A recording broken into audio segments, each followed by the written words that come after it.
Queridos alunos, sejam bem-vindos a mais uma aula dos nossos encontros de música clássica.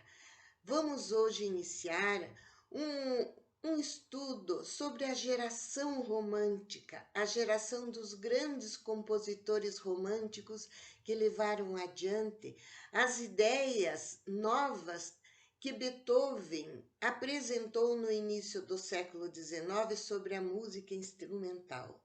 Acabamos de estudar Chopin, que vai trabalhar com o piano moderno da sua época, extremamente evoluído no seu mecanismo, e criou técnicas novas que são aplicadas até os dias de hoje pelos pianistas. Chopin criou a técnica de tocar o piano moderno utilizada até hoje.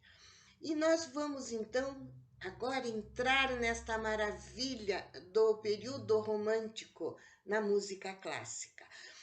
A época do romantismo musical vai coincidir com o romantismo da literatura, da filosofia, das artes plásticas, com a ideia geral de que certas realidades só poderiam ser captadas através da emoção, da intuição. Isso, para os músicos, foi de grande importância, porque, junto com essas novas ideias mais subjetivas, veio também a vontade da total liberdade de expressão, uma vez que o músico, o compositor do século XIX, ele vai trabalhar de acordo com a sua inspiração, ele vai gerenciar a sua carreira artística, não vai mais ter os mecenas da aristocracia, eles serão, vamos dizer, profissionais independentes e vão organizar a sua obra e a sua carreira, tanto como compositor como instrumentista. Então, esses compositores, eles vão se fixar na transmissão do sentimento, da emoção através do som, através dos instrumentos, e vão deixar de lado a importância de seguir as regras de composição tão estruturadas no período anterior do classicismo, que regrava a produção dos músicos, como compor uma sinfonia, são essas as regras, como compor um concerto solista, são essas as regras, como compor uma sonata, são essas as regras. Agora não vão deixar de compor grandes sinfonias e grandes concertos solistas, mas de acordo com as suas novas ideias. Vamos lembrar o quanto nós vimos Chopin ser importante nesse aspecto, que criou novos títulos de obras, criou a liberdade e inovou com as peças curtas e com a maneira dos músicos se apresentarem com os seus estilos, respeitando o estilo pessoal de cada um. Com isso, abriu um campo para grandes criações.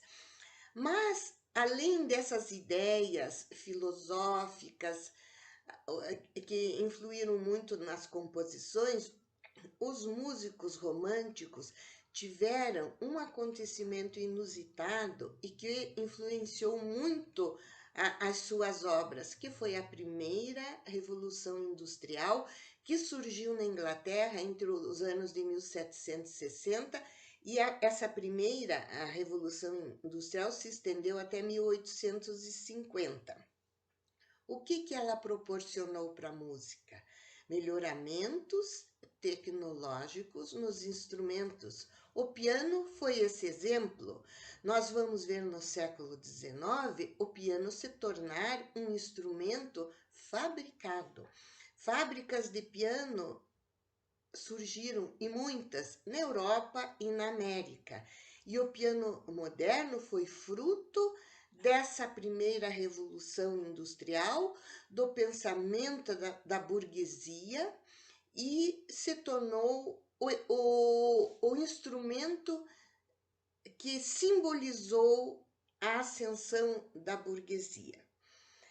Nós vamos ter também o violino. O violino, no século XVIII, começou um processo de evolução pelas mãos do luthier italiano Stradivari, que até a metade do século XVIII ele já estava com seu padrão estabelecido, o seu modelo estabelecido, pronto para ser usado, assim com grande qualidade sonora.